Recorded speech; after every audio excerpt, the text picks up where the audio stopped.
Hello to everyone who's listening. My name is Hannah Leonard, and I'm a public relations and professional communications student. And I'm also ACCUO's communications intern for almost 2 months.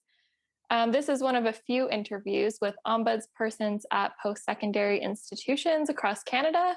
Joining me today is Emma Thacker, Ombuds officer at the University of Toronto. Thank you for joining me today, Emma.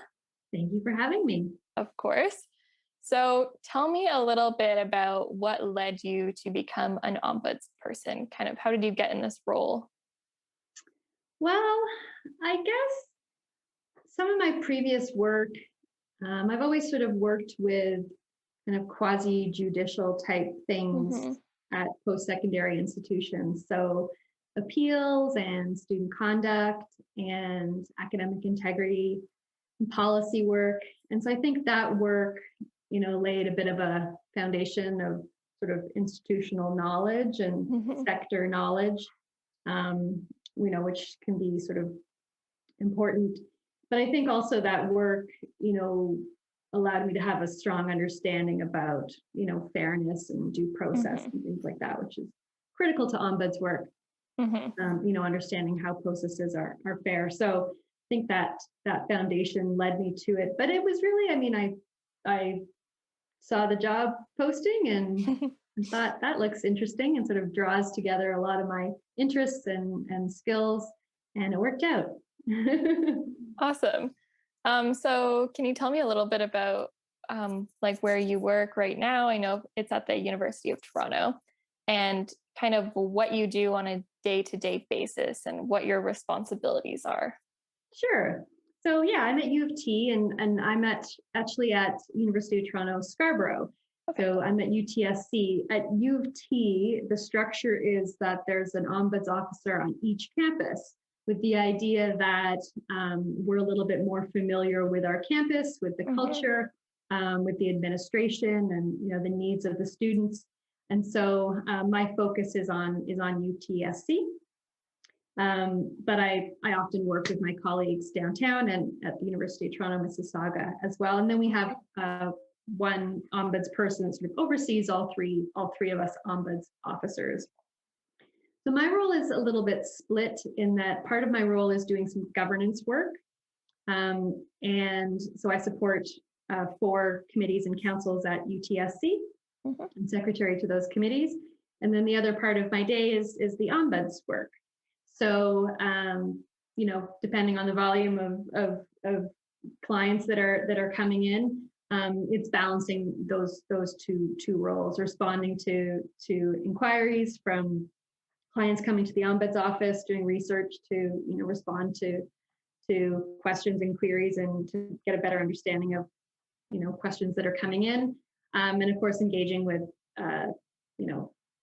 we don't have a lot of full-blown large investigations that are going on sort of on a regular basis, but going through the motions of responding to cases and meeting with the appropriate offices, things like that. And how many campuses does U of T have again? There's 3. There's the downtown campus, which is the big one, which we call St. George, because St. George is the main street that goes through it. And then there's University of Toronto Scarborough and University of Toronto Mississauga. Okay. Sounds great. And as somebody who has experience in the world of academic integrity, how does that play into your work as an ombuds and what you do day to day?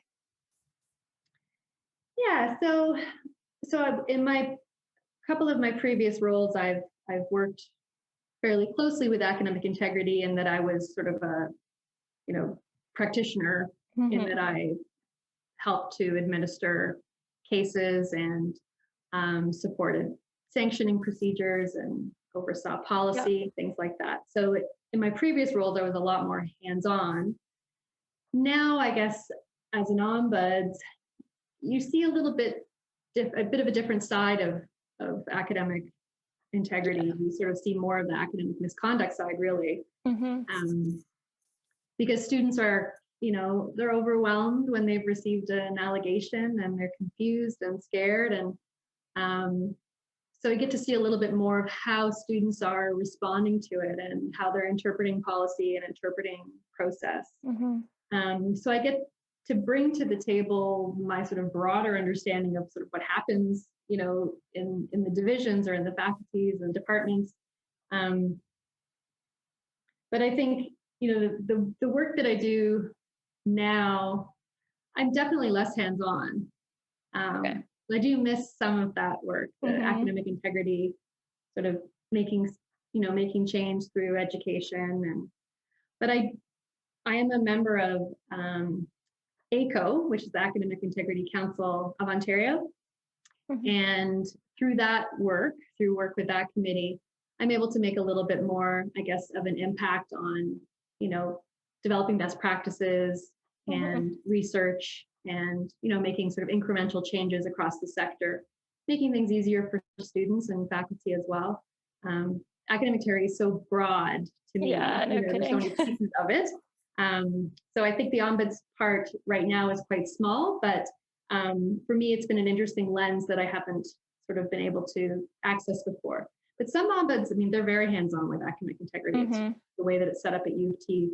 We're not engaged in, the sanctioning or sort of, we're not sitting in the room as an advocate for the student. We're just sort of supporting things if it goes off the rails and comes.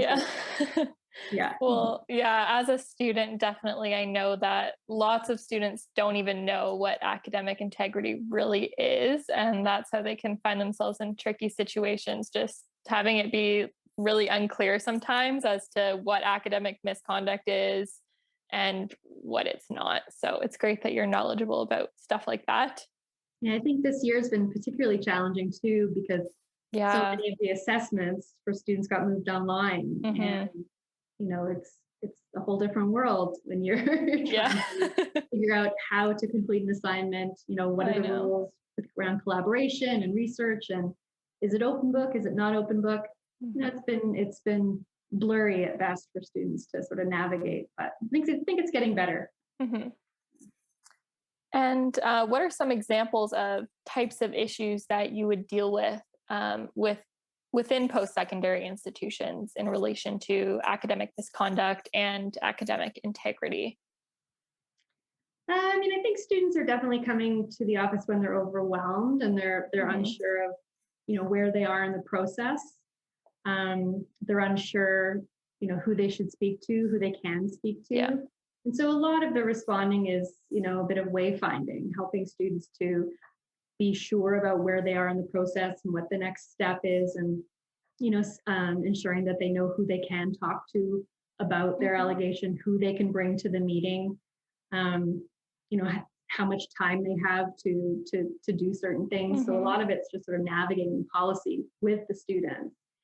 And sometimes students, they feel their sanction was unfair. So sometimes they bring that to the office as well. And, there's processes for that too. But sometimes I check websites to make sure that the information is up to date and accurate for students as well. It's a very small thing, but can be important when you're providing links and wayfinding for students, that the information, is up to date and links are working.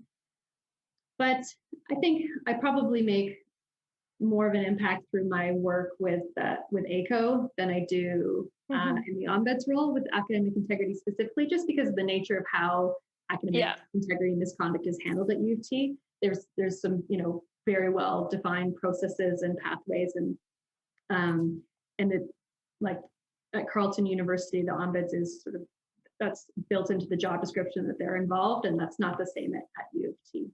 Mm-hmm. Okay. And I know that Ombuds people come from various backgrounds. You come from one background and another person could be like something completely different. It's crazy. Are there any particular professions or like educational backgrounds that you would recommend before taking on an Ombuds position, or does it really just depend?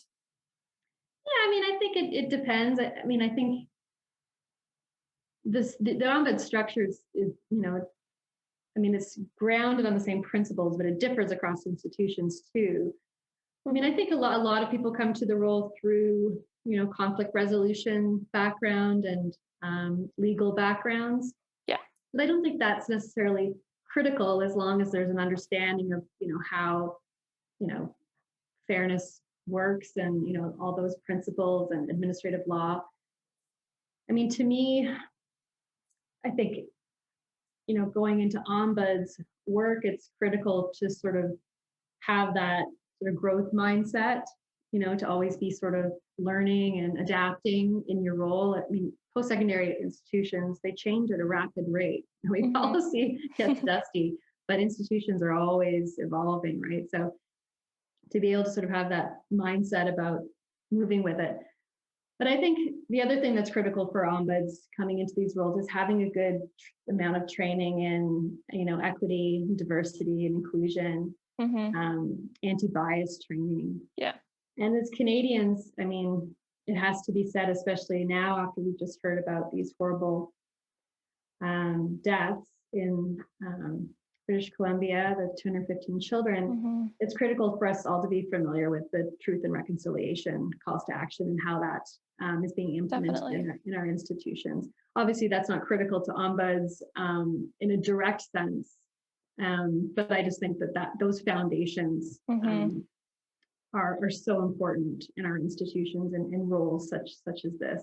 And we're seeing it. We're starting to see a lot of change, which is good, but lots more to do. Yeah, I agree. And if you had any advice for people who are new to the ombuds world or just interested in the profession, what would that be? I mean, I think one of the things I say to anyone who's new to a role is to listen, that sort of 100 days of listening thing, but to listen for a year, because, give yourself that time to really just absorb what's going on in your role, to start to see trends that are coming into your office, to start to, see the culture of the institution that you're at from a different lens. I mean, ombuds are often privileged and in a position where they can make recommendations formally. In UT, those recommendations are provided to the governing council, and so they're considered by the administration that way. And that opportunity to make recommendations, I think it has to be done very carefully. And so I think to make those recommendations carefully, there has to be, as a new ombuds, take that time out to just sit back and just take it in and listen. One of the things that I found in my first year, I mean, I'm fairly new to ombudsing. I've only been doing it for a couple of years, was to keep going back to the Ombuds standard of practice, the documents, and remind yourself of your role and the boundaries of your role, privileges of your role. Because we're in a weird position where we're at the institution, but we are also arm's length, right? And we are also independent from. And so, being very clear on our standards of practice and our position in our roles is absolutely critical for the profession itself, but also your own role and how you engage with students and whoever your clientele is. And the other piece of advice would be to engage with the ombuds community. I think ombudsing can be sometimes a little isolating because we are arm's length, and we don't work with big teams, and you can't always engage the same way in your workplace that you may in other roles. So at least in Canada through ACCUO, there's a community right there, and I think for me, being engaged with ACCUO has deepened my ombuds practice, if that's a phrase.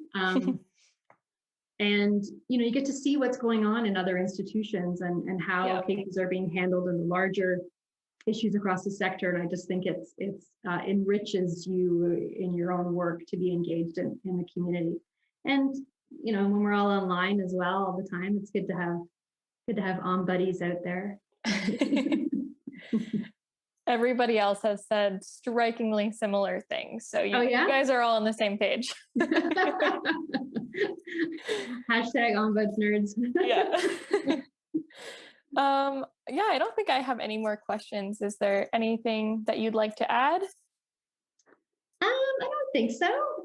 Thank you for inviting me for this interview. Of course. It was fun. I appreciate that you wanted to ask me things and listen to some of my thoughts. Thank you. Of course. Yeah. Thank you so much for meeting with me. I learned a lot as a student. And thank you for everyone who's listening. There's also more Ombuds interviews on the website. So if you like this one and want to hear from other Ombuds people, then you can go check those out. Thank you, Emma. Thank you. Bye. Bye.